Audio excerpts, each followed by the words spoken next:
Hello friends, Radhe Radhe. मैं साधना Tiwari YouTube channel में आप लोग का स्वागत करती हूँ। मेरे चैनल का नाम साधना तिवारी है। आज मैं आप लोग को एक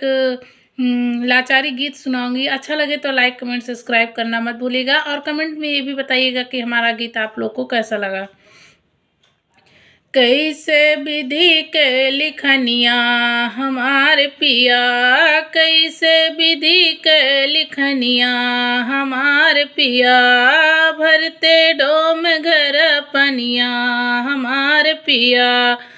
भरते डोम घर पनिया हमारे पिया,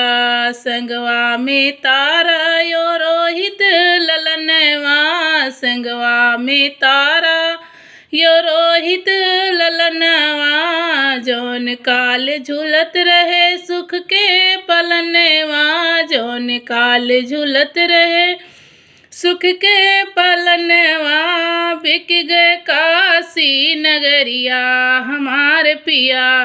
बिक गए काशी नगरिया हमारे पिया, कैसे विधि के लिखनिया हमारे पिया, कैसे विधि के लिखनिया हमारे पिया, फुलवा तोड़न गए प्यारे ललनवा, फुलवा तोड़न गए प्यारे ललनवा, मालिनी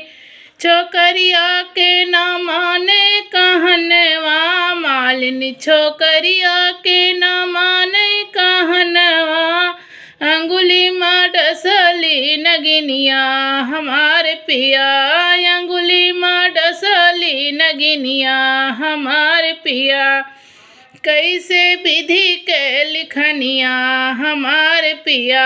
मालिनी की बेटी जाई खबर जनाई, मालिनी की बेटी जाई खबर जनाई, दौड़ी दौड़ी मुँह पे तारा रानी आई, कैसी करथी रुदनिया हमार पिया, कैसे करथी रुदनवा हमार पिया, कैसे विधि के लिखनिया हमार पिया, साड़ी का फाड़ी रानी लाश का उठावे, अखिया से नीर बहाए अर्थी सजावे, लैके चले समय सनवा हमार पिया, लैके चले समय सनवा हमार पिया, कैसे विधि के लिखनिया हमार पिया, साड़ी तो खरीद दे पीछे दफनावा, पहले तू खरीद दे पीछे दफनावा,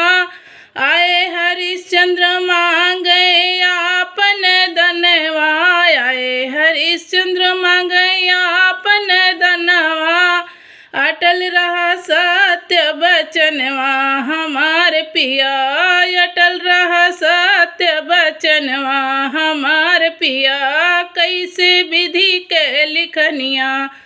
हमारे पिया, साड़ी का फाड़ रानी कर्जा चुकावे, साड़ी का फाड़ रानी कर्जा चुकावे,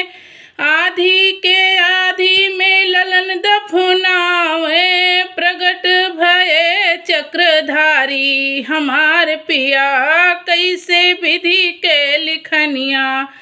हमारे पिया, लैला तू पुत्र राजा लैला तू रानी, लैला तू पुत्र राजा लैला तू रानी, जय के करा राजधानी हमारे पिया, जय के करा राजधानी हमारे पिया, कैसे विधि के लिखनिया हमारे पिया, भरते डोम घर पनिया हमारे पिया।